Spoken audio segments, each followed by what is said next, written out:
मुझे खुशी है कि जब मैं first time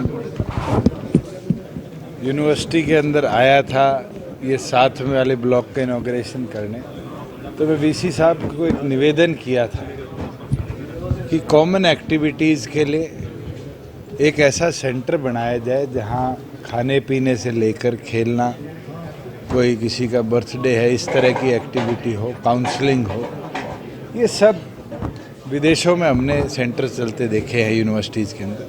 Chaudhary Devilal university Sirsa के अंदर भी इस तरह के सेंटर बनाए जाए। और मुझे खुशी है कि मैंने भी मेरी पेटी ग्रांट से पैसा दिया, अनूप जी से भी दिया, यूनिवर्सिटी ने भी लगाया और मिलकर एक ऐसा भव्य वन ऑफ इट्स काइंड मैं कहूँगा कि पूरे हरियाणा के अंदर मुझे अलग अलग यूनिवर्सिटीज़ में जाने का मौका मिला है। मगर स्टूडेंट एक्टिविटी सेंटर मुझे नहीं लगता इससे अच्छा कहीं बना होगा। और आने वाले भविष्य के अंदर चौधरी देवीलाल यूनिवर्सिटी के सभी छात्र छात्राओं को ये एक ऐसी सौगात होगी जो उनको कहीं ना कहीं सहयोग भी देगी, पढ़ाई के अंदर भी, काउंसलिंग के अंदर भी और उनकी रिक्रिएशन के अंदर भी। और मुझे तो एक खुशी और है कि जब मेरा इनॉग्रेशन का फाइनल हुआ तो एज अ स्टूडेंट भी मुझे ईमेल आई कि आपने इसका पार्ट बनना है। तो मैं तो एलुमनाई होके ऐसी चीज़ हमारे कैंपस में आती है, इससे बड़ा खुश हुआ हूँ। और मुझे लगता है कि सभी एलुमनाई जो हैं, जो स्टूडेंट्स हैं, उनके लिए एक बहुत अच्छी बात है कि चौधरी देवीलाल विश्वविद्यालय के अंदर इस तरह का स्टूडेंट एक्टिविटी सेंटर खोला गया। हिसार से बीजेपी सांसद भाजपा छोड़ चुके हैं और कांग्रेस ज्वाइन कर चुके हैं। पॉलिटिकल फैसले पॉलिटिकल आदमी कब ले वो तो उस पर निर्भर करता है।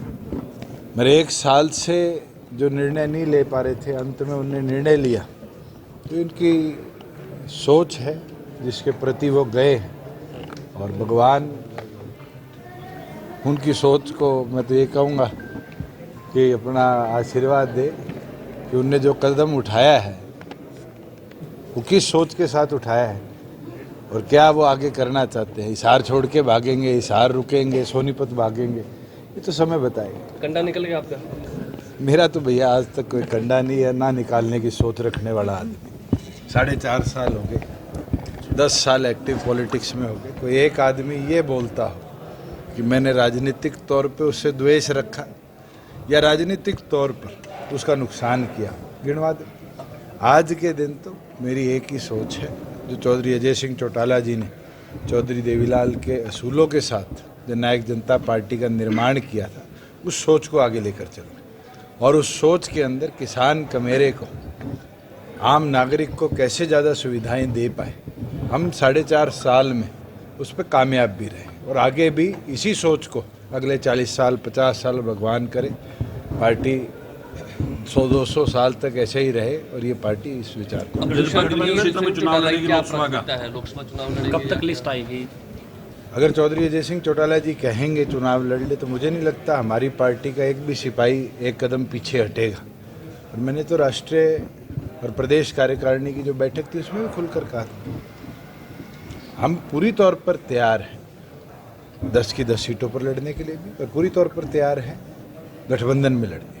गठबंधन की 2 दौर की चर्चाएं हुई है, आज हमारी बैठक है, उसमें और विस्तार पे चर्चा होगी। और आगे भी जैसे गठबंधन की चर्चाएं फाइनल होती है, मुझे लगता है मेरे से पहले तो आप लोगों को इनपुट्स आ जाते हैं एनडीए के कि क्या होगा। एनडीए के पार्टनर हैं आप, क्या आपको लगता है कि लोकसभा चुनाव में भी गठबंधन हो सकता है?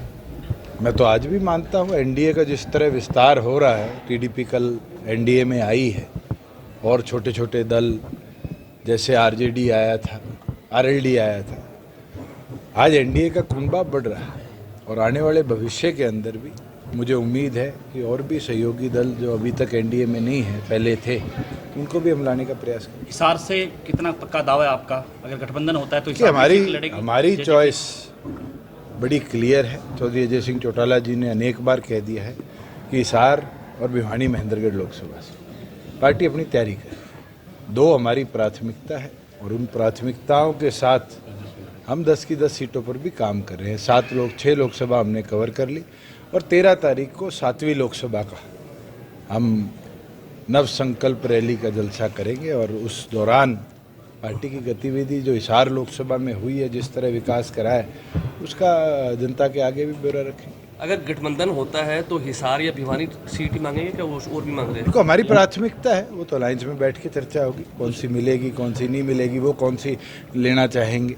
अलायंस दूसरा मेडिकल कॉलेज को लेकर के कई तरह की चीज़ें सामने आ रही हैं कि रद्द हो गया टेंडर, हालांकि मैंने आज सुबह ही अखबार में देखा है जी कि 4 अप्रैल 2024 तक 786 है मेरे ख्याल से, नंबर तो शायद 19-21 हो सकते हैं, 750 करोड़ से ज़्यादा की लागत में सिरसा का बाबा सिरसाई नाथ मेडिकल कॉलेज के निर्माण का टेंडर फ्लोट हो गया।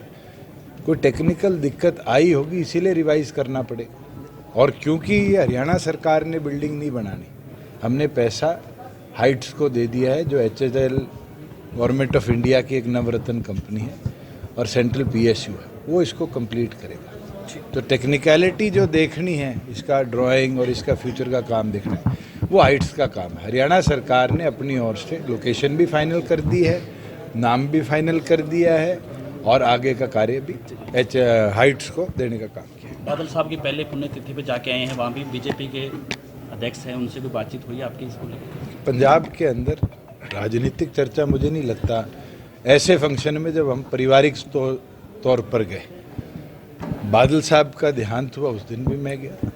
उनके जब भोग किया तो चौधरी अजय सिंह चौटाला जी गए और आज मैं फिर जाके आया। और ये आना जाना कोई सिर्फ इस तरह के शोक और शोक के समय या शादी ब्याह के समय नहीं है, हमारा 4 पीढ़ियों का नाता है और चौधरी देवीलाल जी से लेकर आज तक हम इसको निभाते रहे। और मैं तो ये विश्वास रखता हूँ मन में कि हमारी अगली 4 पीढ़ियाँ भी इस सोच को और आगे ले जाएंगी।